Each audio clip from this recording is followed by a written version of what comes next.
Ազգային ժողովի մեծարգո նախագահ, հարգելի գործընկերներ, քննարկում ենք հակակոռուպցիոն կոմիտեի տարեկան հաղորդումը, խոսում ենք կոռուպցիայի դեմ պայքարի ձեռքբերումներից եւ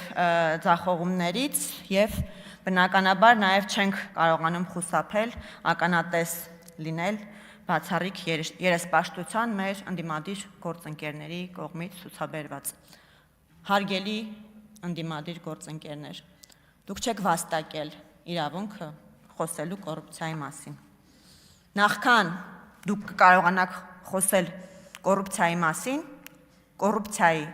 դեմ պայքարի ոլորտում ձախողումների եւ ձեռքբերումների մասին, դուք առնվազն մեկ անգամ հրապարակային պետք է հարցնեք ձեր փոքրիկ իշխանին, թե 22 տարեկանում նրան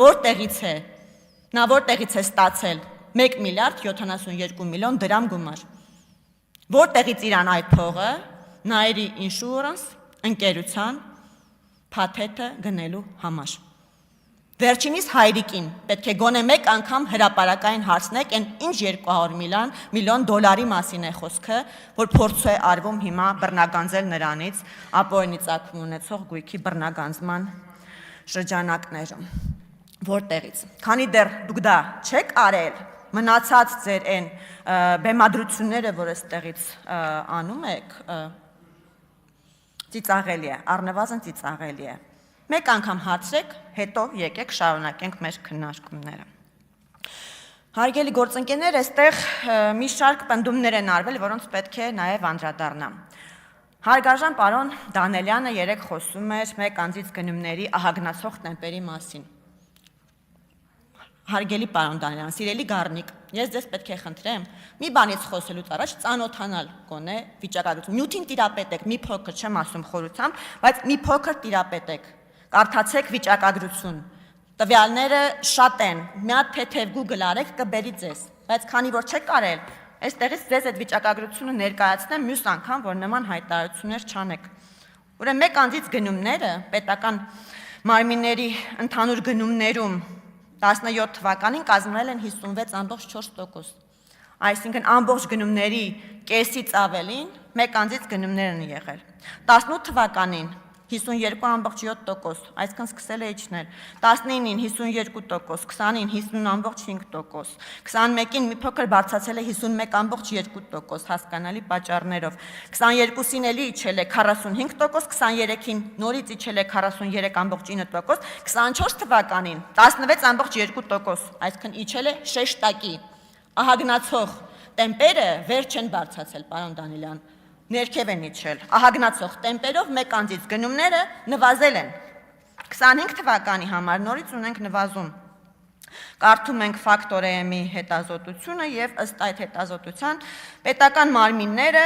ոչ մրցակցային մեկ անձից գնման ընթացակարգով 2%-ով պակաս գնում են իրականացրել 25 թվականին, քան 24 թվականին։ Սրանք թվեր են, որոնք որոշակի բաներ են նշանակում եւ հետեւաբար հայտարարություններ անելուց առաջ ես պետք է խնդրեմ մի փոքր տեղեկանալ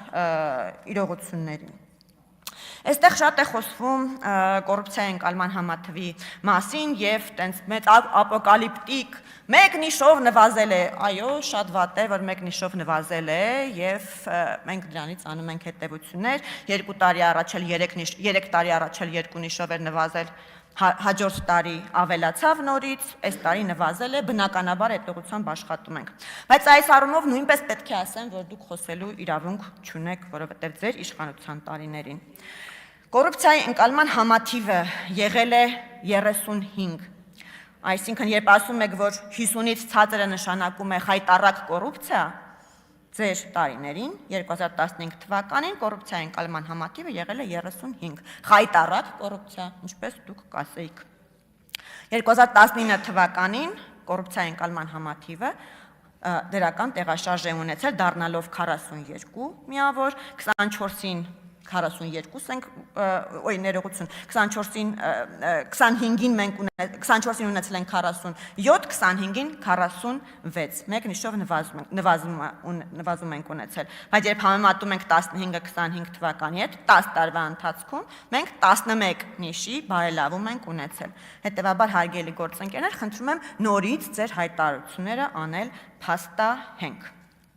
Տիկին Գյուրեղյանը խոսեց այն մասին, որ խայտարակ կոռուպցիա է, երբ SMS-ով պատգամավորին ասում են, որ ինքը մանդատը վայր դնի։ Կրկին պետք է հիշեմ ձեր փոքրիկ իշխանին, սիրելի տիկին Գյուրեղյան, այն բանի համար, որ վերջինս դառնա պատգամավոր եւ խուսափի քրեական պատասխանատվությունից ձեր ցուցակից 5 անձ, այդ թվում 1 հոգեբան, որը մինչև այդ պնդում էր, որ անհամբեր սպասում է ազգային ժողովի ամբիոնը ճոճելու հնարավորությանը, իրենց մանդատը չվերցրած վայր դրեցին, որ փոքրիկ իշխանը ունենա այդ հնարավորությունը։ Շիշակից ցածր հեղինակության մասին եմ ուզում խոսել, դուք թիմ ընտրություններին մասնակցելուց առաջ էլ չգիտեք, ինչ կեղծամ, ինչ բեղ ձեզ կպցնեք, որ մարդիկ չիմանան, որ դա դուք եք։ Չգիտեք էլ ոնց ծպտվեք, բայց խոսում եք շիշակից ցածր հեղինակության մասին։ Պարոն Դանելյանը այն օրը խոսում էր, որ ինչ-որ հարցումներ ունեք, ասում էր, որ տիկին Գրիգորյանի հեղինակությունը բարձր է,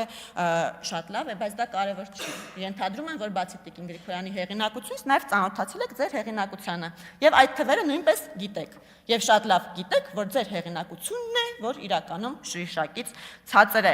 Բայց այստեղ մենք հեղինակությունների պայքարի մեջ չենք, կարծում եմ, այդ հեղինակությունների պայքարը հունիսի 7-ին կլինի եւ բոլորս կտեսնենք, թե ում հեղինակությունն է ինչից ցածր։ Դիտորդների մասին ես հասկանում եմ, որ ձեզ շատ է ցավեցրել, մռմռացրել իմ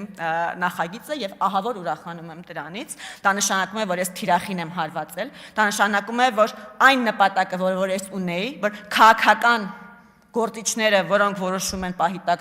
հագնեն դիտորդի շապիկ, չքմեղանան եւ գնան տեղամասերում զբաղվեն անհասկանալի գործողություններով եւ փորձեն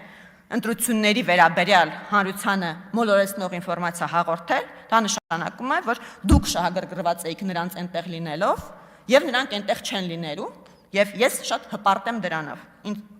Իմ այդ գործողությամբ շատ հպարտ եմ, պետք է ասեմ։ Տիկին Գյուրեղյան ցուցակից ցուցակ թռնելու մասին եք խոսում, ինչ-որ բաներ փոխելու, քաղաքական ուժեր եւ այլն։ Հայ հեղափոխական դաշնակցությունը հնարավոր բոլոր քաղաքական ուժերի հետ համագործակցել է։ Երից թուրքերից մինչև քաղաքացիական պայմանագիր կոալիցիա եք ունեցել։ Բոլորի հետ։ Հիմա էլ եթե մի երկու պաշտոն խոստանանք, նորից ամեն ինչ մոռացած, մեզ հետ կկոալիցվեք։ Ես ձեզ վստահեցնում եմ։ Այո, ուղղակի մենք չենք խոստանում եւ չենք պատրաստվում խոստանալ։ Տիկին Գալստյանը բարեկամաբար լեզվի դասեր էր ցանկանում մեզ տալ։ Սիրելի տիկին Գալստյան, ես ձեզ պետք է խնդրեմ այդ դասերը սկսել ձեր առաջնորդից։ Մի պատմություն կա, երբ մի անգամ մի առիթով Ռոբերտ Քոչյանը Լևոն Տեր-Պետրոսյանին հարցնում է. «Իսկ ինչ է նշանակում նվաստացում»։ Լևոն Տեր-Պետրոսյանը վերջինիս պատասխանում է. «Ունիժենիա, Ռոբերտ։ Պատերազմից հետո ես քեզ 1 ամիս հայոց լեզու կդասավանդեմ, ակնհայտորեն այդ դասընթացները կամ տեղի չեն ունեցել, կամ տեղ չեն հասել։ Եվ ես պետք է խնդրեմ, որ սկսեք ձեր առաջնորդից, որ 2 բառի մեջ, 1 բառակապակցության մեջ 5 տառասխալ չանի վերջինս, մանսարդին չասի մասանդրա, կուստուրիցային չասի կուշտունիցա, ամոթ է վերջը։ Աջակիցներն էլ, այո, աջարակիցներ, մոռացել էի, մերսի, որ հիշեցիք, աջարակիցներ չասի։ Շինարարության մասին մեզ ասեցիք, որ մենք նաև շինարարություն ենք ձախողել, ասֆալտի մեջ փոսեր են, որ ընկերությունն է այդ ասֆալտը կառուցում, կարող է պատահի, կարող է պարզվի, որ ձեր առաջնորդի հետ փոխկապակցված ընկերության կողմից կառուցած ասֆալտն է ամեն անձրևից եւ ձյունից հետո փոսերով լցվում, կարող է պարզվի այդպես է։ Շինարարությունից, բայց մի խոսեք ախր, հարգելի գործընկերներ, ասում եք այդ փոսերի մեջ երևում էր երկրի հակառակ կողմը։ Իսկ կարող է ձեր կողմից չկառուցված դպրոցների եւ մանկապարտեզների զուգարաններից երևում այդ երկրի հակառակ կողմը։ Այն որ տասնամյակներով դատապարտել էիք մեր երեխաներին այդ ավերակների մեջ սովորել։ Այստեղ գալիք ասում եք մի նորմալ մասնագետ չկա, իսկ ոնց պետք է մեր երկրում տենց լիներ բազմաթիվ նորմալ մասնագետներ, երբ մեր կրթության նախարարը եղել էր Լևոն Մկրտչյանը եւ Արմեն Աշոտյանը։ Ոնց եք պատկերացնում, որ պետք է մենք ունենայինք փառահեղ մասնագետներ, եթե մեր երեխաները սովորում էին ավերակներում նման նախարարների գործունեության ներքո։ Թոշակի բարձրացման մասին դա կոռուպցիա է։ Ես հասկանում եմ, որ շատ եք ծանր տանում այն, որ թոշակները բարձրանում են ի տարբերություն ձեր իշխանության տարիների եւ բարձրանալու են այսուհետ անընդհատ գնաճի տեմպերին զուգահեռ եւ դրանից մռմռում եք։ Բայց չարժի։ Վերջում նորից հորդորում եմ ձեզ, ձեր առաջնորդից եւ վերջինիս որդուց ճշտել, որտեղից են 1 միլիարդ 72 միլիոն դրամը 22 տարեկանում, որևէ 22 տարեկան անց Հայաստանի Հանրապետությունում այդքան գումար չունի, չի ունեցել եւ չի ունենալու։ Շնորհակալություն։ Հավանիչ տեսանյութը եւ բաժանորդագրվիչ նորությունները բաց չթողնելու համար